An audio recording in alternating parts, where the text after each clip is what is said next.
So we're starting, inshallah.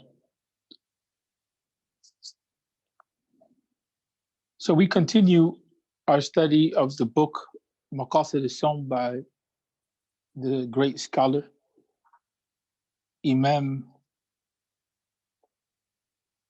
Izzuddin Sultan al-Ulama, Izzuddin Abdul Salam, who's considered Sultan of the scholars.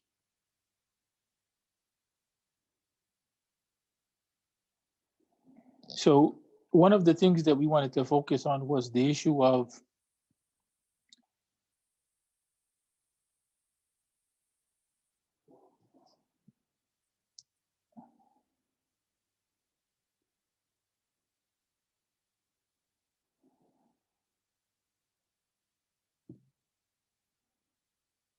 we're having a technical difficulty here.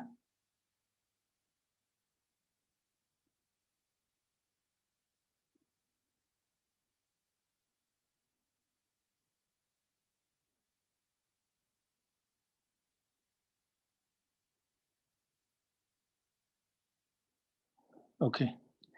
Bismillah walhamdulillah wa salatu wa salam ala rasulillah. We apologize for the technical difficulty.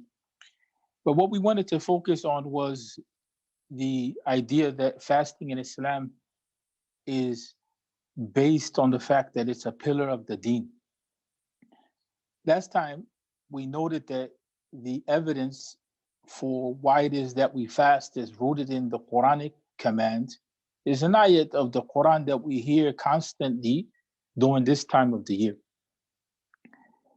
And it's the ayat which legislates fasting for us, and is the ayat which tells us that fasting was legislated before.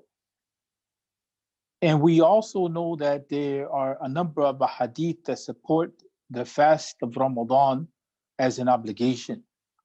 But if we look here, when we talk about the pillars of Islam, fasting is one of those pillars and is categorized as the fourth pillar, and we get this from the hadith.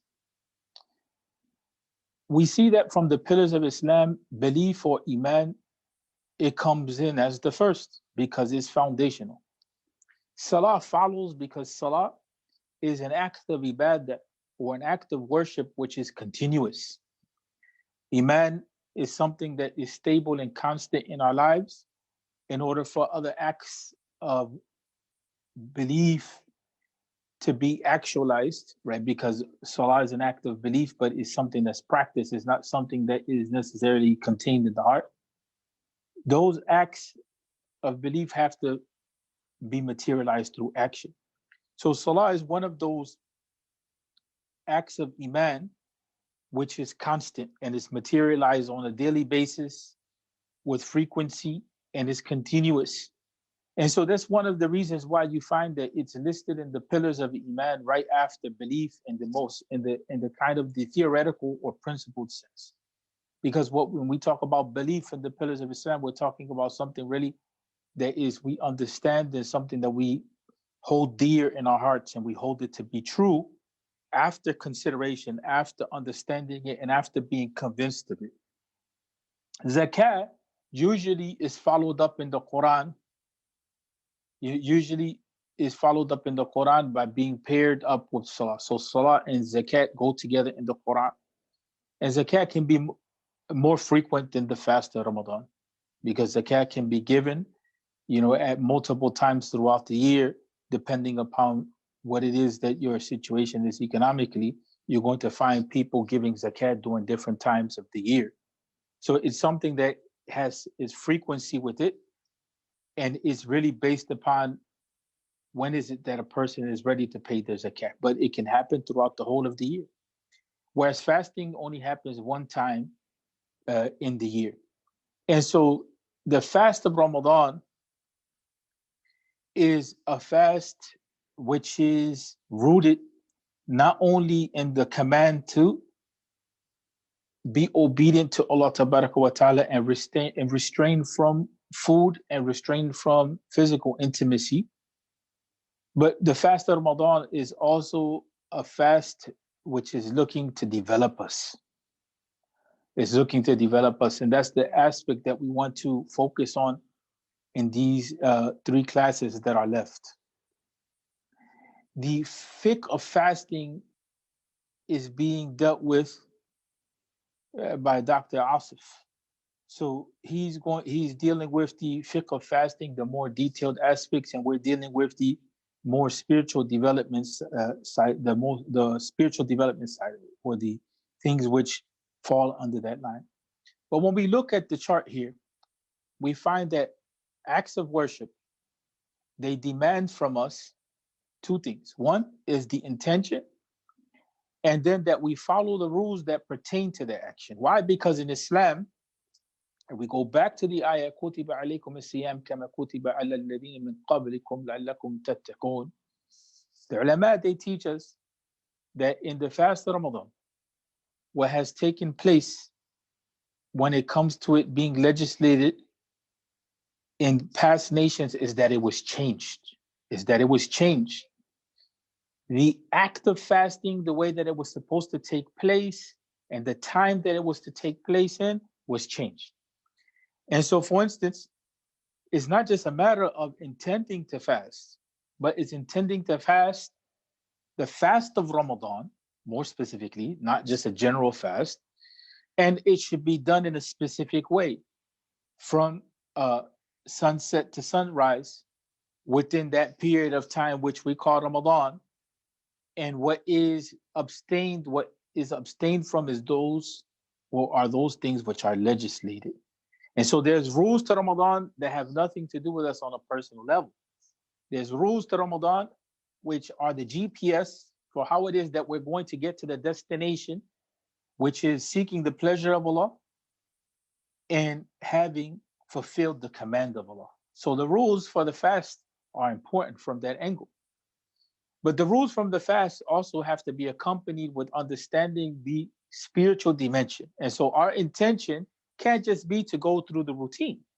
Our intention has to be one in which we're looking for self-transformation, one in which we're looking to seek the face of Allah Tabaraka wa Ta'ala, and we're looking to enter into Jannah by way of that fast, and we're looking to achieve the forgiveness of Allah Tabaraka wa Ta'ala. And so when we talk about the intention should be aimed at seeking the pleasure of Allah and to obey Allah by fulfilling the command of fasting. So we fulfill the command of fasting not just for the sake of the routine, or not just for the sake of following the rule, but because that rule has that purpose, that we are being obedient. But for what reason? We're being obedient because we're seeking the pleasure of Allah. And so the higher goal is to connect and develop that relationship with Allah Tabaraka wa Ta'ala. And so, for instance, when we talk about the acts of worship and what they demand, is to understand the intention, but is also to follow the rules. And in order to follow the rules, we have to have knowledge. One of the things that I wanted to focus on is the issue of the conditions for worship. From the conditions for worship in general is that act of worship is in compliance with the Quran and the Sunnah, with the Sharia. And in order for it to be in compliance with the Quran and the Sunnah, or what we call the Sharia, in this case, it has to have an intention. All acts of worship have to have an intention. It can't just be an act that is done in a routine way, because there's some things that we may do. Like, for instance, people fast all the time. People fast to lose weight. People fast because they're in relationship issues and their relationship breaks apart and they can't eat, or because they fall in love. People fast because they want to discipline the body. But all of those intentions and all of those reasons may not necessarily fall in line with the intention for the fast of Ramadan, right? And so that's why we say imanan wa ihtisaban, that we are fasting Ramadan with the intention that it's an act of iman, and we're seeking the reward for it from Allah Tabaraka wa Ta'ala, and that reward is not quantified. And I mentioned this in the last class, and this is something that is very key to understand, that it is Allah Tabaraka wa Ta'ala huwa alladhi yujzi as-sawm. He's the one that rewards us for the fast. And so that fast is not enumerated. It's not mentioned in the hadith how many specific rewards that fast will gain. But what is mentioned is that Jannah is the reward for the fast when it's done correctly. And I had mentioned this before, but I wanted to bring that to the forefront again. And so the fast of Ramadan, it requires the intention to fast Ramadan. With the intention is the seeking of the pleasure of Allah wa ta'ala, and to be in conformity with the command to fast. So the other thing that we need to focus on is that the form of the fast is something that's dictated by the Sharia. It's not something that we make up on our own. The form of how that fast should look is something that's dictated by the Sharia. And how much we fast, or the amount that we fast, is dictated by the Sharia. It's not dictated by our own will and what we want and what we think and what we imagine. And the time for the fast is dictated by the Sharia. And the place as well, right? When we start talking about other acts of ibadah, for instance, like Hajj, Hajj is an act of ibadah, which is dictated by us performing certain actions in a particular place. And so, for instance, that one necessarily doesn't count for the fast of Ramadan, nor even the Salah, unless we're talking about Salatul Jama'ah, which Salah as a Jama'ah is designated in a particular place, specifically the masjid as Jama'ah.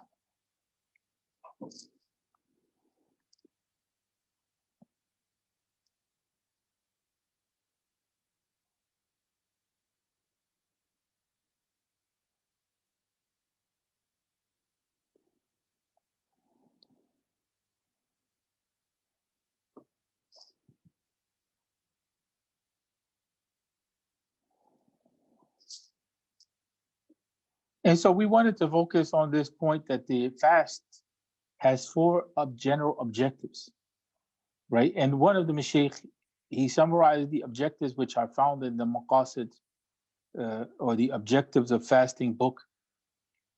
And he said that بعد النظر في أقوال العلماء وجدت أن أهم مقاصد الصوم أربع. That after his research into what the ulama have said with regard to the objectives of fasting, that he has found that the most important of objectives are summarized into four objectives. And one of them is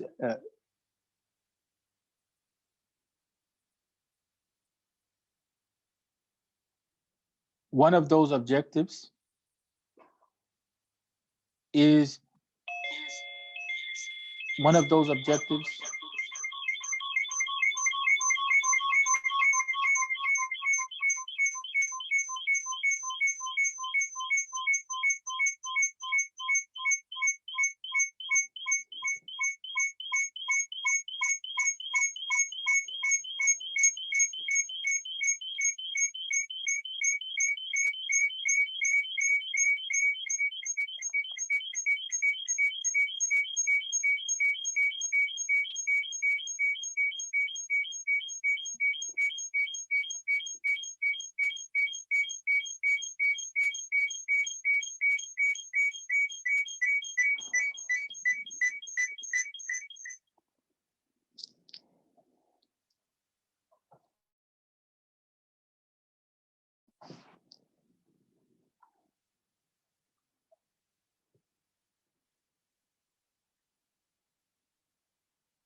Can you hear me now? There was a break. One of the objectives of the fast is to acquire taqwa, tahsil al-taqwa wa taskit al-nafs, and purification of the self. And so that is a primary objective that we find that is detailed in the Quran, right? That's detailed in the Quran. So what we're aiming at by the fast of Ramadan is we're aiming at acquiring taqwa. And what we're aiming at by acquiring taqwa is the purification of the self. And so that purification of the self comes by way of the other objectives. It comes by way of the other objectives. And those objectives are to block the means to shaitan and to weaken desire and instinct, right? Desire and instinct. And so the first is to acquire taqwa for the goal of self-purification. And then the second is to block the means by which shaitan has influence over us and to weaken desire. And so we have to look at these objectives if we really want to take the benefit of Ramadan as being the key objectives that we are trying to realize so that we have the ability to take the benefit of the fast, And so blocking the means to shaitan means that we are freeing ourselves from the influence of shaitan and the activity of shaitan. And now we're putting ourselves in the realm of the people of obedience or the beings of obedience. And so there's some ahadith also that talk about that the angels pray for us while it is that we're fasting. And so we find that there's a spiritual support system that comes because we are nearing what it means to be in the state of Islam, in the sense of obedience to Allah Tabaraka wa Ta'ala. The fast of Ramadan, it puts us in a situation in which we cease to be the friends of shaitan and we become the friends of Allah Tabaraka wa Ta'ala. And so that takes place because we're defending ourselves against satanic or the attack of shaitan. The attack of shaitan comes by way of the senses, what we see, what we hear, what we do physically, with our bodies, so that's what is taking place in Ramadan, that we are breaking the means by which shaitan has a hold over us. And that is the meaning that the shayateen are tied in Ramadan. The meaning that the shayateen are tied in Ramadan is that they have no influence over us. But not only that, the ulama don't stop at detailing that point and showing us how it is that we can break free from the satanic influence. But the ulama are showing us also that it's important that we have the ability to weaken desire, because also ourselves, activity that's rebellious against Allah Ta'ala sometimes comes from our very own selves. It's not to be something that is blamed on shaitan and the influence of shaitan, but sometimes it comes from us lacking that necessary discipline that puts us in a state in which we can be the people of taqwa. And so when we are people of addiction, when we are people of disorientation, when we are people of desire, when we are people that follow our desires, that in itself, it may have been provocated by shaitan at some point, but then we followed the lead and we allowed our desire to be an object of worship for us, right? The Quran warns us about that, and taking the hawa as an ilah, or taking the desire as an object of worship. Another point that is conducive to our growth is that in the fast of Ramadan, within the time period, we begin to increase our acts of obedience, and this increases our iman, and it makes us strong spiritually. And we increase our ability to gain reward by aiming to enter Jannah, but specifically here through the gate of Ar-Rayyan, And so here, Ar-Rayyan is mentioned specifically because Ar-Rayyan, what we're being educated on is that the gate of Ar-Rayyan is designated for the people who fast, but there's a deeper lesson. And there's that engaging certain acts of ibadah with consistency and commitment, it allows us to put ourselves in a situation in which the gates of Jannah open for us.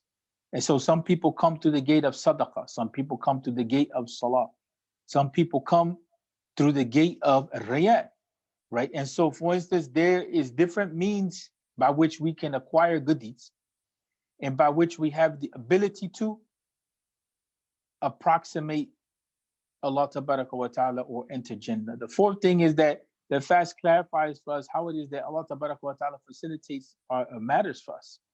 And so the fast allows us to be in a situation in which we can give thanks. It clarifies for us how to give thanks. And so gratefulness for food, gratefulness for the blessings of Allah, gratefulness for the mercy of Allah Ta'ala, that it is what we encounter.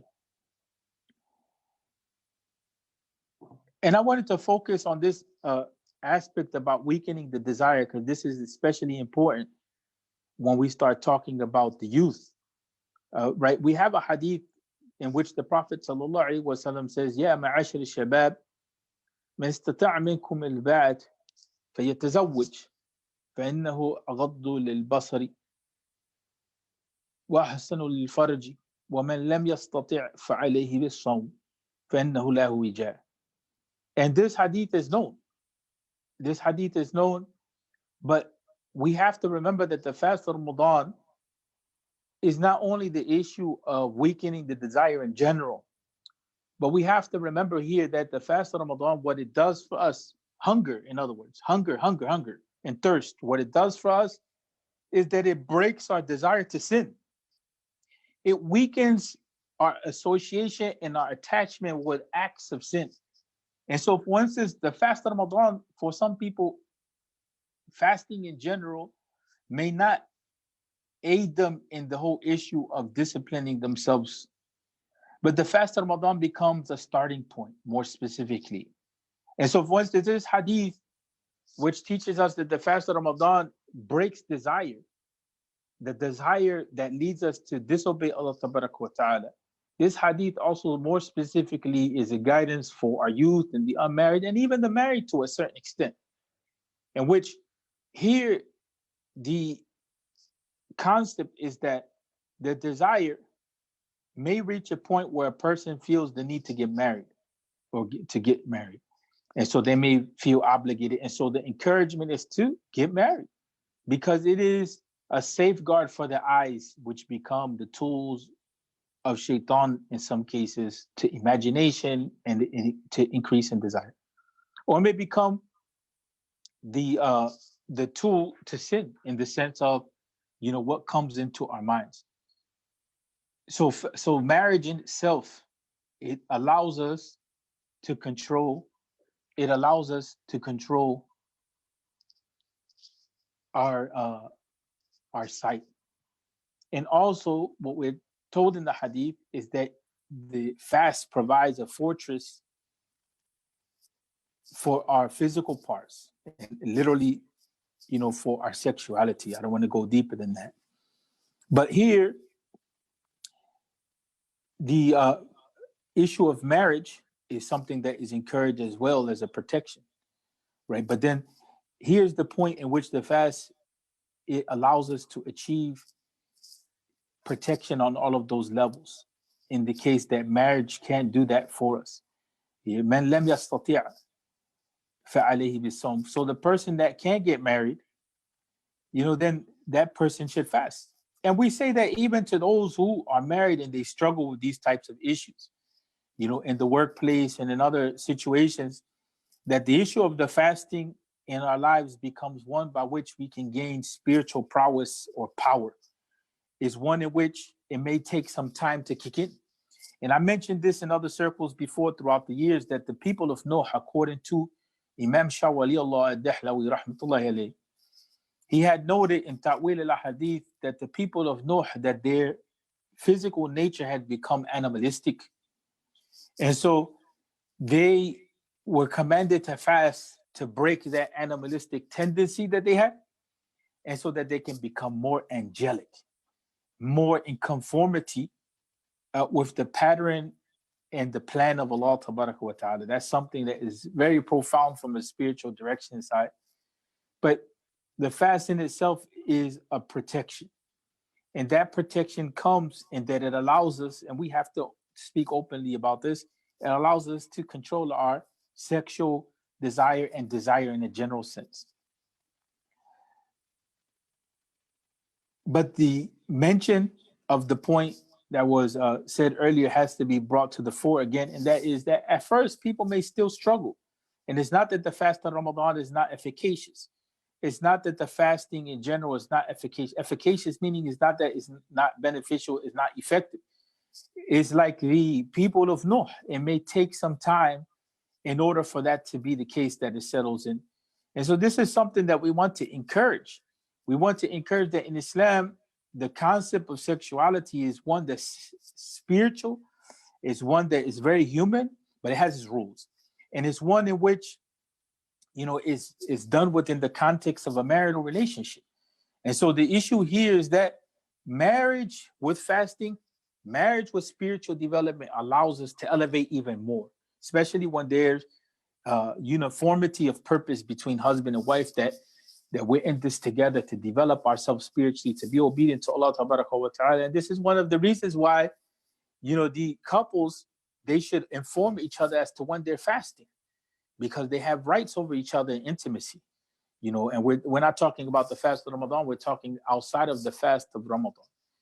But the idea here is to be able to develop a family culture in which the whole family has an understanding of fasting, husband and wife, teenagers, and how children are being inculcated in that culture of fasting, and not just the rules of fasting, but the spiritual culture of fasting, so that there's a great benefit that's taken.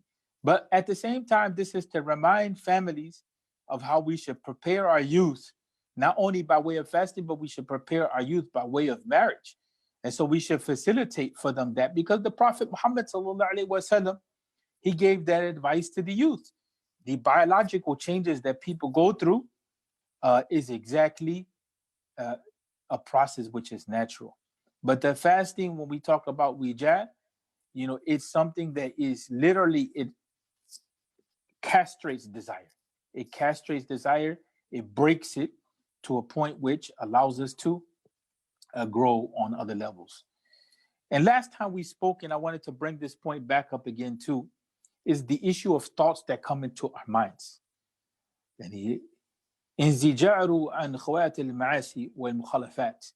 Sometimes we think that everything comes to mind is from ourselves, and it's not necessarily always from ourselves. There's ideas that may come into our mind, or there may be intentions that come into our mind and heart that may not be from us, that they may be influenced by other forces.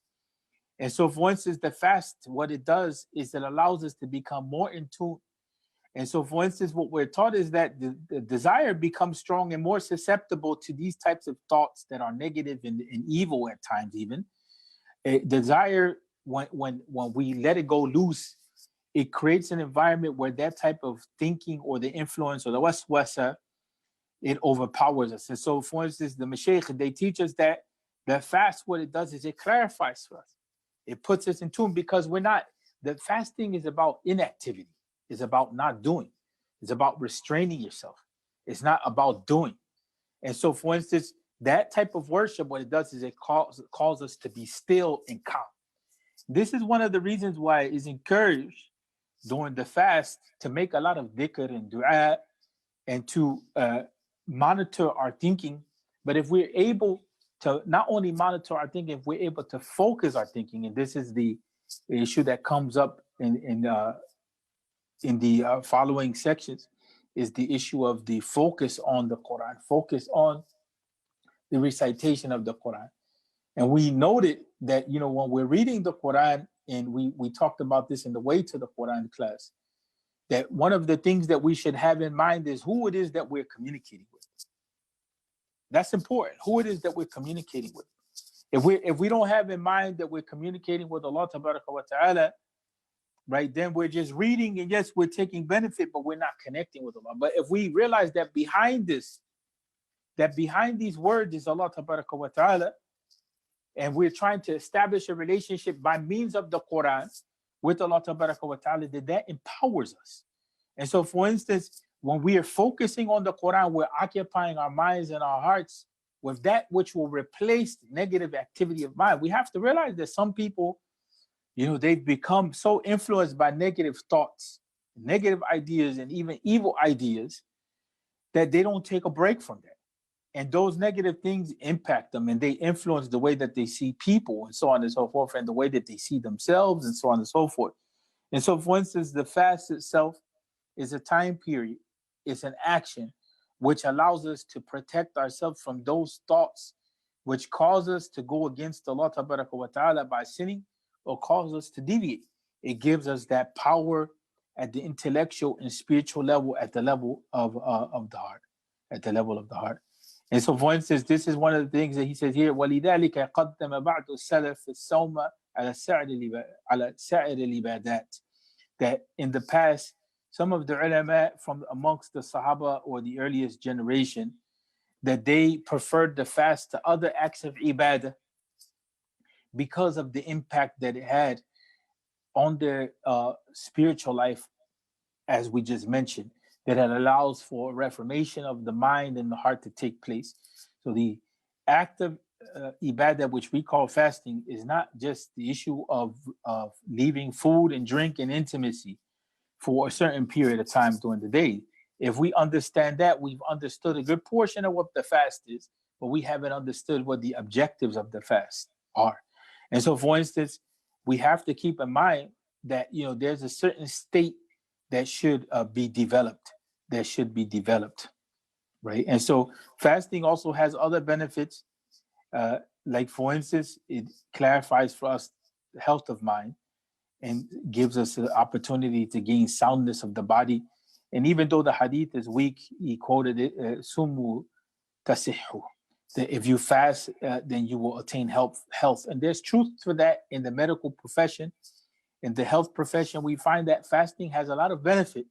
And even when it comes to a lot of major diseases, you know, a lot of major illnesses, fasting has its benefits, you know, and fasting allows us to be able to take control over ourselves. One of the things that is mentioned here, and we'll end on this note, is that the person who is not able to fast, how is it that that person can participate in Ramadan? That person is able to abstain from treating others wrongly. That person is able to control themselves, minimize what it is that their intake is. They may not be able to fast because of a particular condition, but that doesn't mean that it's just a free-for-all. They can also engage in the discipline, but also they can feed others, right?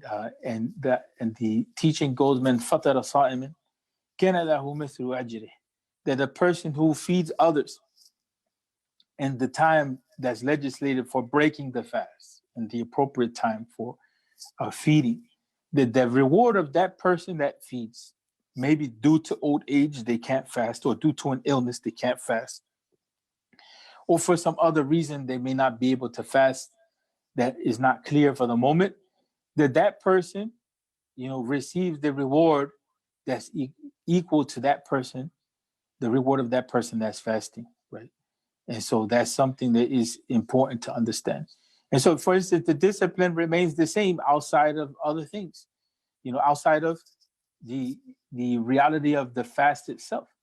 The discipline of the dhikr of Allah, the discipline of the reciting of the Quran, the discipline of treating others well, the discipline of being preoccupied with dua, you know, all of those things still remain the same. But the intention overall in the fast of Ramadan is to fast with iman and with the expectation that Allah will reward us for the fast and will reward us for what it is that we have done in the prior year with regard to our sin, right? And so, for instance, it's not only the issue of the fast itself, but also the issue of other acts of ibadat like Salatul Qiyam, right? Or what we call Tarawih or even Tahajjud. من قام رمضان إيمانا واحتسابا غفر له ما تقدم من ذنبه. And so that is a specific objective which we have to aim to achieve, which is the forgiveness of Allah Tabaraka wa Ta'ala. And so gaining that forgiveness from Allah Tabaraka wa Ta'ala, it lifts a weight off of us. And it allows us to be tranquil. It allows us to spiritually gain. A lot of times we're uneasy and we're in a bad spiritual condition because we haven't rectified our relationship with Allah Tabaraka wa Ta'ala. We may have engaged in a sin for whatever reason. This is not a session to be judgmental. And we find ourselves not cool with Allah. We find ourselves not at ease, or we may find ourselves weak in salah. We may not be performing salah appropriately. We may be missing salah. And deep down inside for the Muslim, all of these things have an impact because we know that the Muslim is focused on the issue of what? The Muslim is focused on the issue of trying to please Allah wa ta'ala. I thought we had less time, but we have a little more time, so we can go into the adab. We can go into the section with regard to the adab of the salah. So one of the qualities, which we seek to develop is to preserve our tongues and to discipline our bodies, right? When it comes to the issue of going against Allah wa ta'ala. And, the issue of preservation of the tongue, a lot of times we talk about shahadat az-zur or false testimony, but also what comes in with that is bad speech, and what comes in with that is gossiping, what comes in with that is backbiting, the destruction that comes with the tongue. And wallahi, we've witnessed the manner in which the tongue is capable of destroying relationships. There was a situation in which I received a phone call because of the tongue. A couple was wondering if there's a divorce or not. The arguing, the back and the forth, and the ultimately the pronunciation of divorce. And so, for instance, the Fast of Ramadan, it teaches us how to become more aware. And I advise people, especially during this time of intense pressure that the whole world is under, be careful with what it is that you say, and give people an excuse at least to create a distance between you and that person. Create an excuse. Remember, we always throw around the hadith of giving the believers 77 excuses. And that means giving the believers, a ton of excuses that allows us to maintain our relationships. It doesn't mean that we allow others to abuse us, but it does mean that we at least don't jump to a conclusion as to the wrong. We try to investigate, and that's not easy. Again, when we have tons of thoughts that are coming into our mind, some positive, some negatives, and we don't have a control of that, and then we have a culture in which we talk to each other in any way, that creates an environment in word and in spirit which is problematic, right? And so, for instance, here, we're taught that from the adab, or from the etiquette of the fast, is the preservation of the tongue and the preservation of our limbs, meaning our bodies, from saying or doing something which goes against the command of Allah wa ta'ala, right? And so, for instance, we're commanded to leave, false testimony and all other things which follow up in that, as was mentioned with regard to bad speech.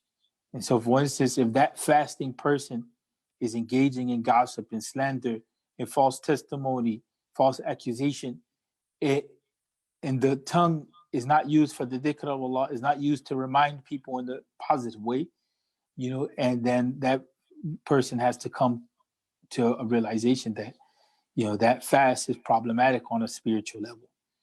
So for instance, here it says, فَلَيْسَ لِلَّهِ حَاجَةٌ, right? And so there's no need for Allah wa ta'ala to consider that fast, right?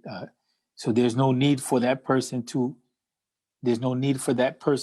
abandon their drink and their food, because spiritually, that person is not in the state that they need to be in. And this is one of the reasons why we have mentioned that we should preoccupy ourselves with the dhikr of Allah, with dua, with the mention of positive things, with the Quran, right? So that we fill ourselves with another type of diet while we're restraining ourselves from food, or food is absent from our systems, whether drink or material food. We should feed ourselves spiritually with another type of food, and that's the food of the heart. That's the food of the heart. And so, for instance, even when it comes to this point of preservation of the tongue and preservation of the limbs, we have to remember that Iman is an action that comes through the tongue and it comes through the limbs. It's a belief that's held in the heart. but is an action which also comes from the tongue and comes from the limbs. What that means is that our iman is manifested by what we say and what we do. It's completed by what we say and what we do. And so the fast of Ramadan then is that which is training us to reorient to the real purpose of life, which is that we will die in this world and we will be confronted with a book of deeds, as is our belief as Muslims. And that book of deeds will be given to us either in our right hand or in our left hand. And we will come to account for what we said and what we did. And if Allah wa ta'ala wanted to take us to account for our intentions, that's possible as well. And so, for instance, the preservation of the tongue is part of Iman, right? It's part of Iman. And so we should occupy our tongues with those things which allow us to benefit in this world and the hereafter, and allow others to take benefit as well. And so we end on that note. أقول قولي هذا واستغفر لي ولكم والحمد لله رب العالمين. السلام عليكم ورحمة الله.